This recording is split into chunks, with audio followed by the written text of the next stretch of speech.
आपने फरमाया कि बेटा जा, तेरी माँ मुसलमान हो या ना हो, इस्लाम गैरों की भी इज्जत की हिफाजत किया करता है।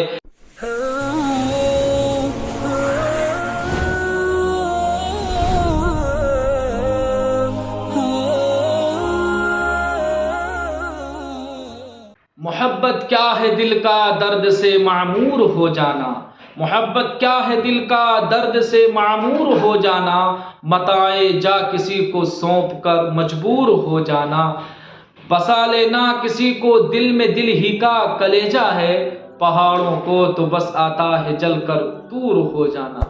मुअज़्ज़ज़ सामाईन, आज मुताला कर रहा था और मुताले में इतनी कीमती बात मेरे सामने से गुजरी तो मैंने सोचा क्यों ना अपने चाहने वालों तक इस बात को पहुंचाया जाए और पूरी इंसानियत तक इस बात को पहुंचाया जाए कि एक 6 साल का बच्चा अल्लाह के रसूल सल्लल्लाहु अलैहि वसल्लम की खिदमत अक़दस में हाजिर होता है और वो बच्चा मुसलमान नहीं है, यहूदी है। वो आकर कहने लगता है, या रसूल अल्लाह, आज मैं आपके पास आया हूँ और मुझे आपसे दिल की बात करनी है, लेकिन याद रखना मेरी अम्मा ने मुझे मना किया है कि बेटा मोहम्मद के पास ना जाना, वो साहिर हैं, वो जादूगर हैं, उनके करीब मत जाना, लेकिन आज मजबूरन आपके पास आया हूँ।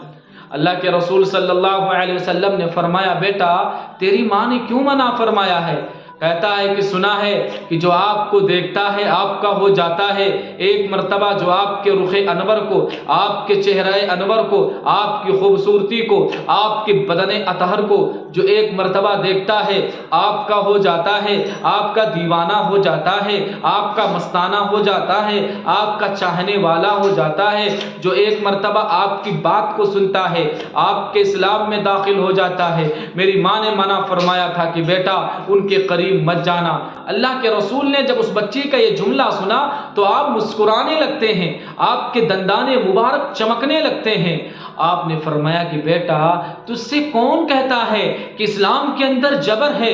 इस्लाम के अंदर जबर नहीं है, इस्लाम के अंदर किसी को जबरदस्ती नहीं की जाती। आओ अपना गम, अपना दर्द, अपना रंज, अपना गम बयान करो।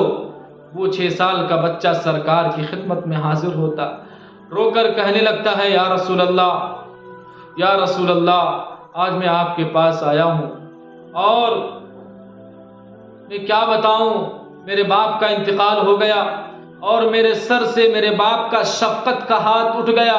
मेरा कोई पुरसान हाल नहीं है और मेरी माँ को मेरे घर से मेरे ख़ानदान वालों ने बाहर निकाल दिया और जुल्म की इंतहा हो गई, मारा पीटा, उसके कपड़े फट गए। या रसूल अल्लाह, मेरी वालिदा, मेरी अम्मा की इज्जत व नामूस की हिफाजत फरमाओ। अल्लाह के रसूल सल्लल्लाहु अलैहि वसल्लम ने जब उस बच्चे का ये जुमला सुना तो मेरे आकाए रहमत, रिदाए रहमत काली कमली कंधे पर पड़ी हुई थी, आपने उसको उठाया और उस बच्चे के कंधे पर रखा और आप जा अपने माँ की इज्जत और नामूस की हिफाजत कर। वो बच्चा वो चादर लेकर अपने माँ के पास आता है और अपने माँ के सर को ढकता है। माँ पूछती है कि बेटा मक्का के अंदर कौन पैदा हो गया है जिसने तेरी माँ की इज्जत और नामूस की हिफाजत की? कौन गमखार पैदा हो गया है? कौन मुहसिन इंसानियत है जिसने तेरी माँ की इज्जत और नामूस की हिफाजत की?